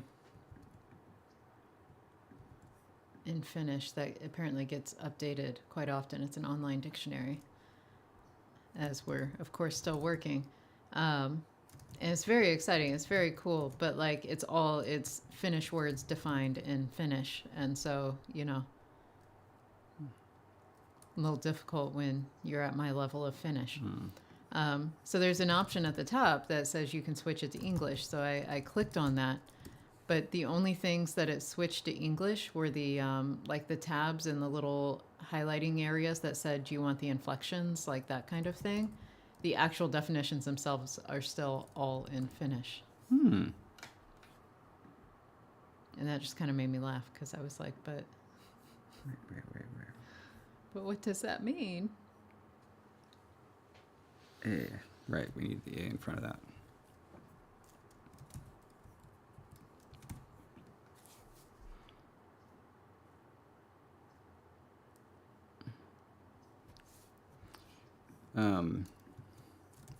May involve subordinator. We don't know yet if we'll do that. And so that would go here. Oh, all right. If you insist. Sorry. Okay. So I want to show you what I did because I think it's borderline criminal. So, usai ngo isuna. The bat is biting the maple seed. Let me try that again. Usa, and say, usai ngo isuna. There we go. The bat is biting the maple seed, right?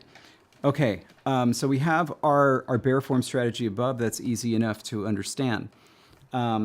This one, on the other hand, so we have an optional subordinator here. We'll discuss if we want to do that. And it just starts over a new clause.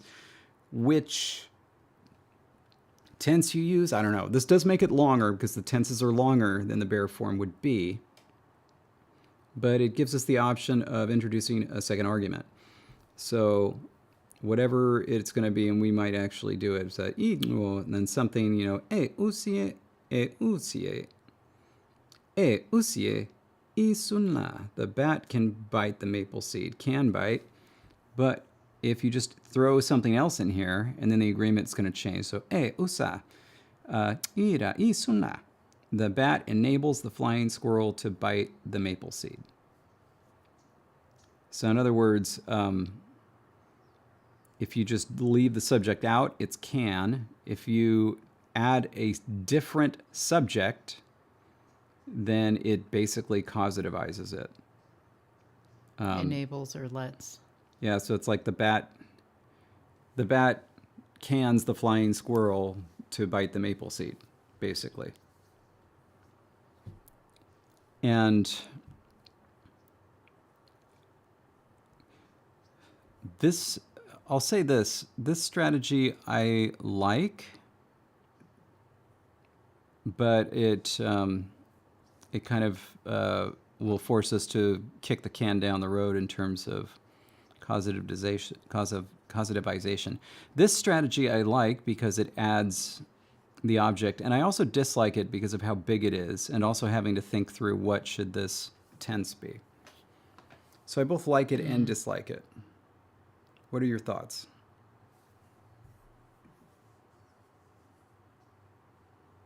I mean, I feel like this is how I feel learning any other language, where I'm like, on the one hand, cool strategy. On the other hand, I have to do what to say this thing? Mm-hmm. So, in other words, I think I'm good either way. I think it's a good poll then, Yeah. because Should we Yeah. should we try to come up with an actual form for this so that it's a bit less nebulous? Oh, and should we also discuss if we want to even allow for the possibility of a subordinator? So we have the bat spreads its wings, and then it's biting a maple seed. The bat spreads its wings, the flying squirrel bites a maple seed. Do you like the idea of that just being like that, or do you feel like it has to have a subordinator?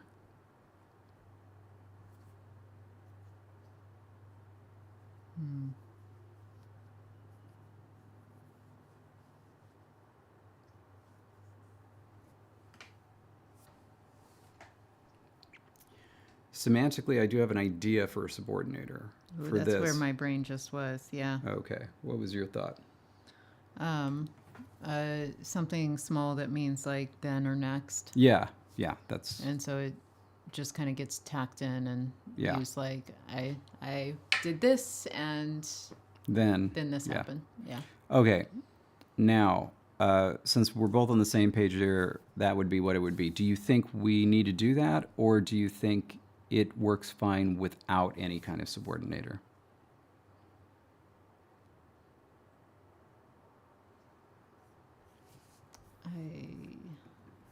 Sorry, I had gone up to stare at the sound chart to think of forms for to spread or to open. One's wings. I will say this regarding not using a subordinator. All of our tenses require some sort of prefix.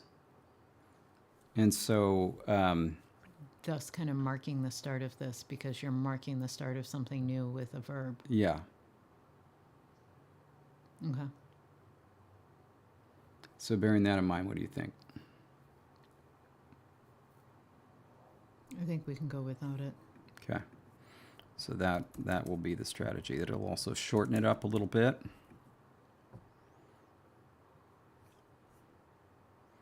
All right. Now what about wing spreading?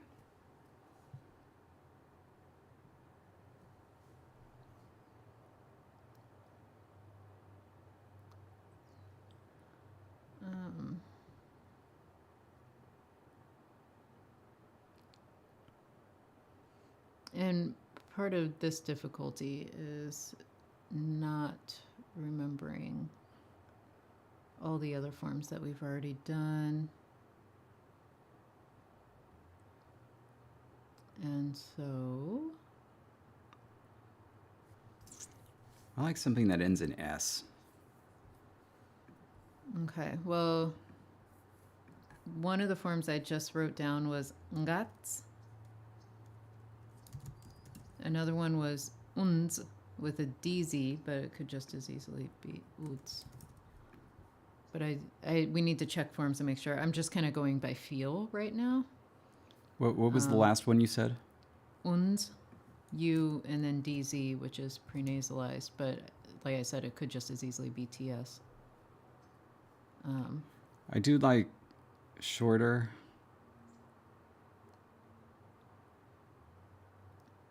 Well, I mean, and it could also be ants for that matter. I was just playing around with different sounds.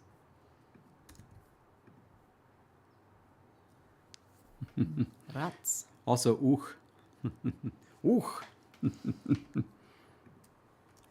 Which would be really the KX. Yeah. Ook.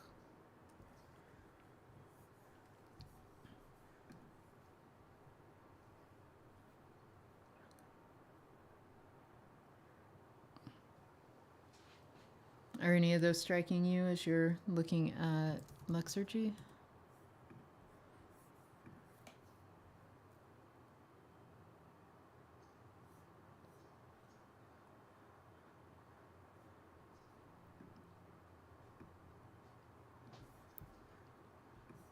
What, does anything happen to W in front of U? We don't have a proto W. How do we get a modern W? I feel like we went through something similar in this language or another where we were like, wait. I think it's, okay, so yes, you could just have a W in front of U. So that would give this woo.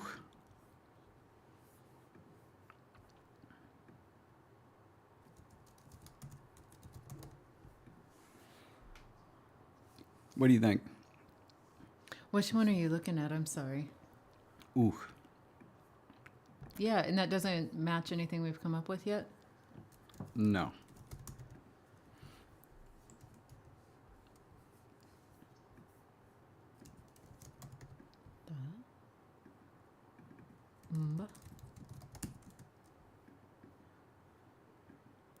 All right. And so I'm going to put just... Yeah, we don't have anything even similar to that.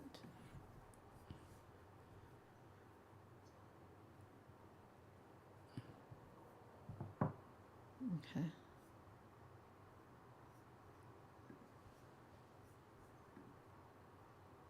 Okay. Good. So then we can plug that into our examples. Did you make a note of that form and meaning? Yes, I see. Did. Okay, perfect. All right. Good work.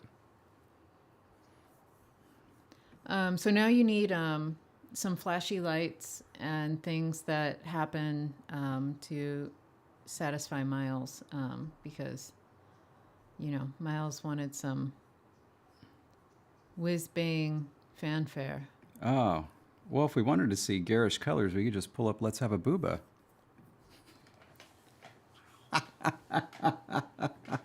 Says the man who created the Copycon website. Which is honestly really good. Now, you know, I think that sometimes they misunderstand which colors go well together versus it's just colorful. I had to figure out the option on your website to turn color off. It's too much. If I had 9 eyes, they'd all be rolling right now. Oh, hang on a sec. Do we need to pull up Jonathan's Tumblr? Do we? Hang on a sec. Hang on.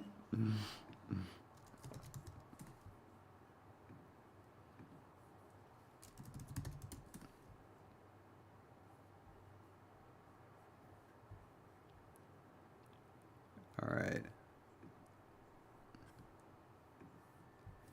Okay. You ready? I mean, yes. Here you go, Miles. But also, let's... Oh, move over so I can see the cat. Oh, yeah. Oh, don't worry. I'm going to do that. Okay. Oh. Because right now I can only see part of the picture. I feel like this may have been posted. Oh, look at that Oh, that's from a while ago. Never mind. I thought this was a different picture. I'm glad you zoomed so I could see it. Oh, that's a wonderful, wonderful Oh, cat. goodness, those eyes. Ah, gosh. Jonathan has so many wonderful pictures of Laguna, but like that, it's really hard to say. Like, if we were to take Jonathan's Laguna pictures and like try to do a top 10, it would honestly be an embarrassment of riches. Not just a wonderfully gorgeous cat, but wonderfully photographed. Very, very well done. Very well done. All right. Incidentally, if I scroll, will we see more? No, we'll just leave it on that, because you never just want to scroll blindly through Tumblr. You never know what you're gonna get. Anyway, though, gosh, look at that The expression. number of times that I made the mistake in front of a classroom to search something on Google. By